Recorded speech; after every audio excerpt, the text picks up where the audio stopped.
Hello and welcome to round 2 of the Parenting Roundabout podcast for the week of March 6th. I'm Terry Morrow and I'm here with Catherine Haleko. Hello. Usually on this podcast we talk about parenting issues, but once a week, Catherine and I like to get together to discuss TV, movies, books, and other entertainment topics because it's nice to talk about something other than parenting for a change. This week we continued with our 2 TV series watches, Brothers and Sisters and Shrinking, both of which have a lot to do with parenting, so we're not doing such a good job making a break here. We can't help it. We must talk about parenting no matter what. So, Shrinking, we watched episode 7, Apology Tour, which appropriately picked up directly from last week's episode, in which many things happened that required apologies. Mm-hmm. Sure did. Yes, indeed. So Jimmy is having to apologize for various things he did, and Alice is trying to pretend. like many people are trying to pretend like nothing ever happened. True. But I will say that the incident that happened at the end of last week's, which is the biggest thing Jimmy has to kind of deal with fallout from. Right. We talked a little bit about this, of course. I was just so annoyed when they did that. Yes. And I think it's because it's just such a dumb, trope, right? Yes. Of, oh, look at us, we accidentally fell into bed together, hee. But they did a reasonable job of following it up in a slightly unexpected way. Yeah. I would say. I just had pop into my head the line from The West Wing where Sam says he accidentally slept with a call girl, and Toby says, "Did you trip over something?" Right. They made Gabby, respond in a way that maybe wasn't quite what you would expect. Yeah. So they both, Jimmy and Gabby, talked to Jimmy's dead wife, so that's always helpful. Yes. Clear the air. Right. But super helpful when someone can't respond. I guess you could just manufacture your own response, but that's right. Probably she does not care at this point. Yeah. But unfortunately, Jimmy's finally coming around to doing this, which is a good thing for him, probably, to sort of be talking to her and getting into it, is overheard by Alice, who, comes in just as he says, "I slept with your best friend." Right. Is part of the conversation. So, more trauma to come. Mm-hmm. This episode seemed to me, actually both these episodes we're going to talk about today, seemed like placeholder episodes. They're either moving chess pieces or they're, kind of dealing with something that happened in the previous episode and then moving it forward to the next episode without really anything all that interesting happening in this one. Mm-hmm. Although the whole thing with Paul and his daughter was certainly, saw it coming. Yeah. But still painful when it happens. Yes. And, they're both in the wrong and they're both in the right. And, she's doing what she thinks she has to do, but she also wants something from him. And when you're an adult person, just picking up your life and going someplace else and living in somebody's, guest house.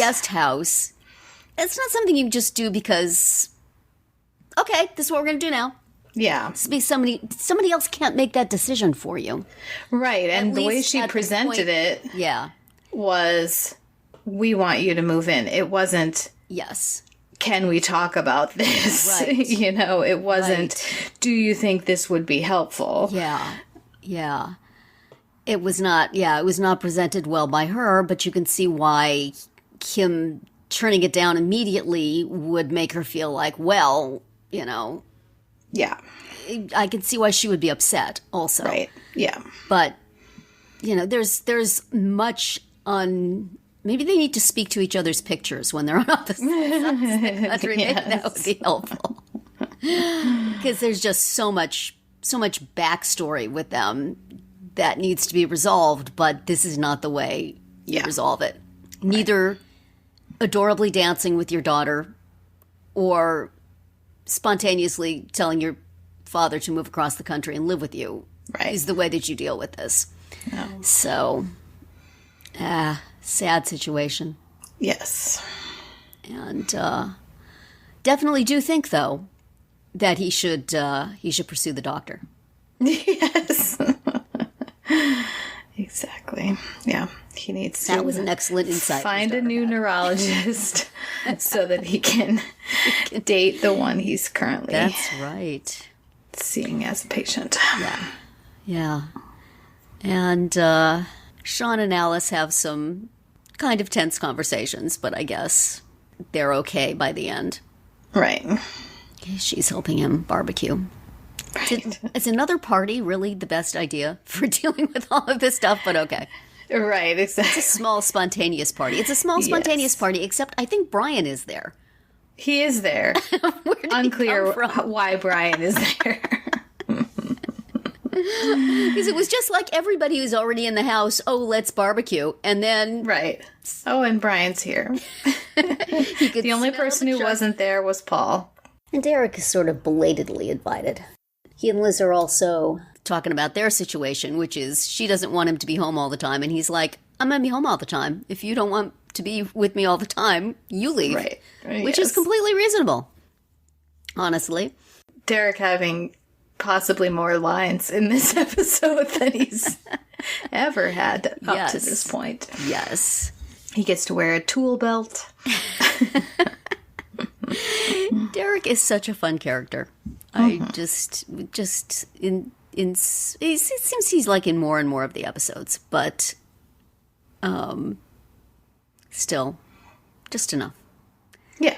Although we perhaps, like Liz, should worry that maybe once he retires, he's going to be in the episodes all the time. Right. In every scene, he's just going to be hanging around. Go back to work, man. Right. I mean, the rest of them don't seem to do a whole lot of working. No.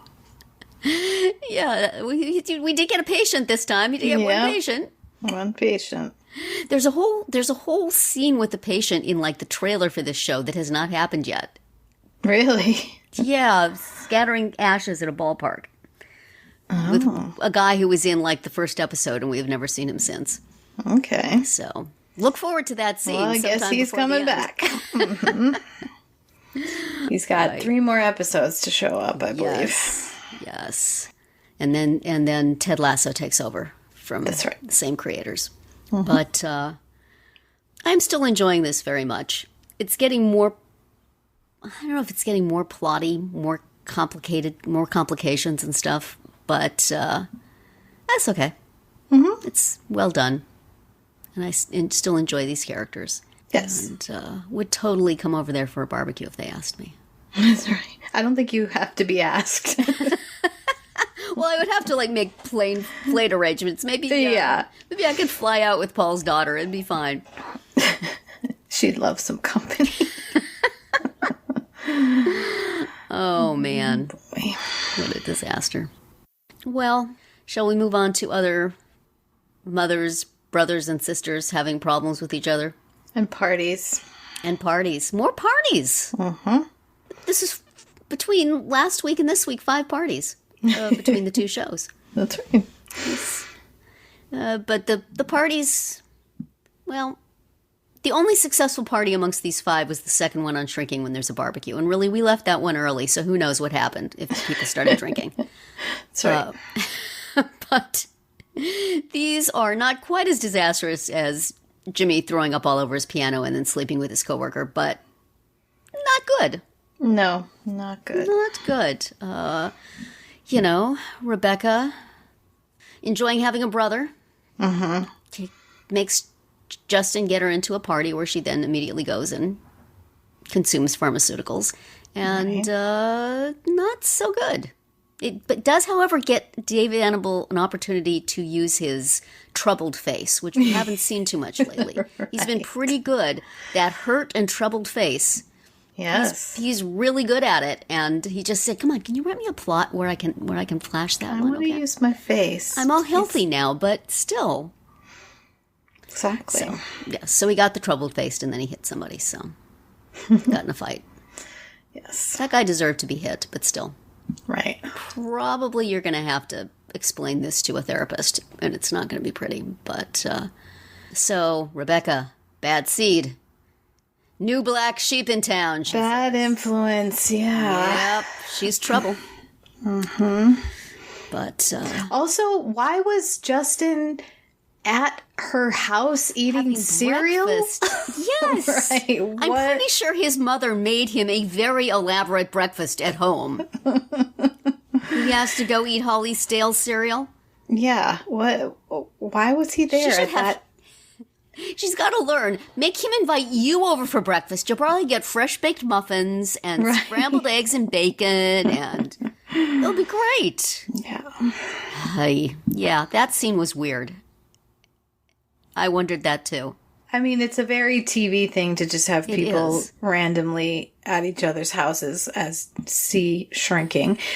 But, don't make it breakfast. That's just weird. Or was he just, it was some other time of day and he just felt like having some cereal. I don't know. But, yeah.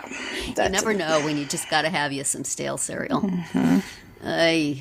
Yeah, that was weird. I thought it was breakfast, that he was there for breakfast. And I wondered why. Yeah. Only one good reason for characters to be having breakfast together, and they're brother and sister, so that would not be wise. Right. So, and let's see. You had Chad and Kevin. Chad deciding to come out and Kevin not being, not having to be stuck with him forever. Yes. When it all turned on the fact that Kevin knew his manager's name. Like, don't you think you might have mentioned it at some point? Yeah, but then I guess the manager must have told him that he talked to Kevin. But, because he was mad about it, which he has a right to be. Yeah. But, nice knowing you, Jason Lewis. So long. I don't remember if he I know he comes back sometime in the future, but just for I don't think it's for anything important. These people are churning through relationships. This is the first season, and Kitty is on her third relationship. Kevin just finished his second. Justin has had 2 girlfriends, if you count Fawn. I don't know if she was really a girlfriend or just a drug-using buddy, but still. Right. He brought her to a family party, so. And are we past halfway through the season yet? It's right. Just barely. Calm down, you people. Come on. Nora's kind of almost on her second boyfriend, but I don't think that's going to work out. Well, it doesn't. We find out. Yes. She also should definitely not listen to Margot Kidder ever, ever, ever.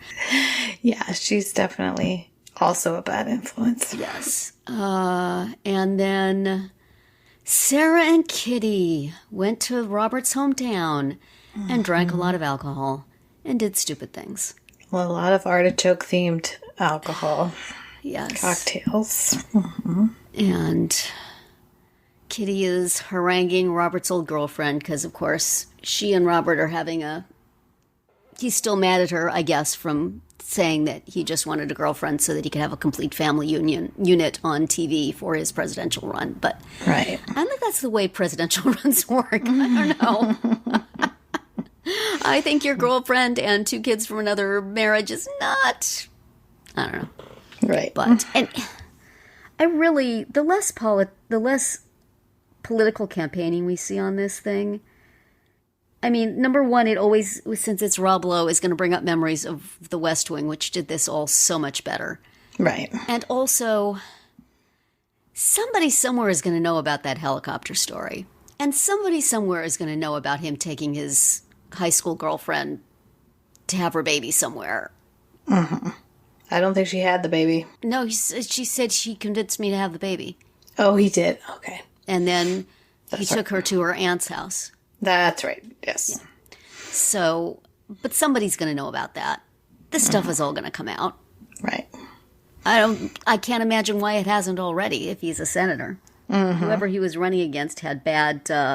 opposition research. Yes, exactly.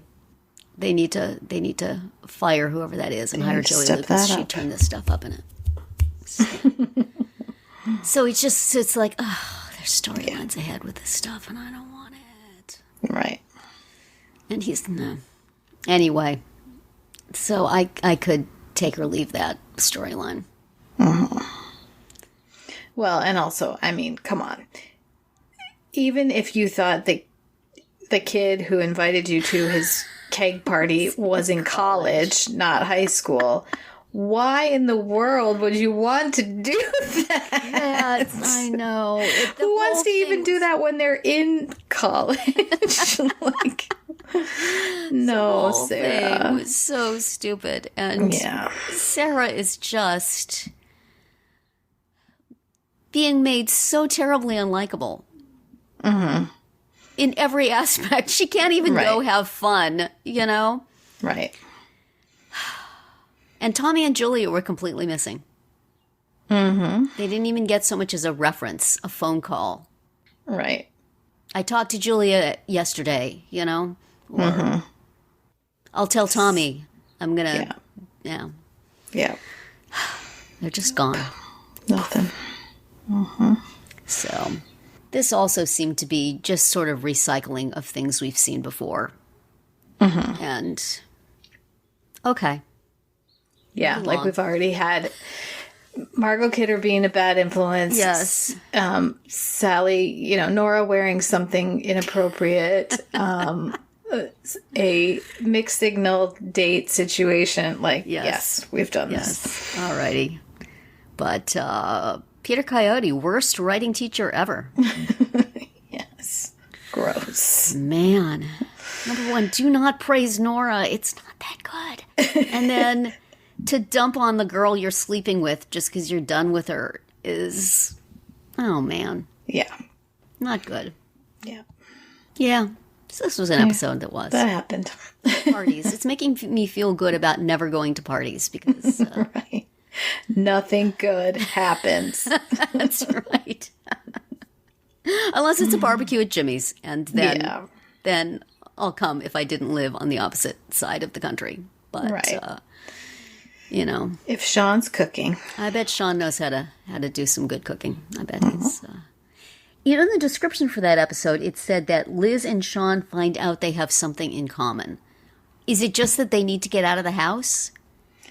I guess. I was expecting something a little more, but as we know, we can't trust the descriptions of this show.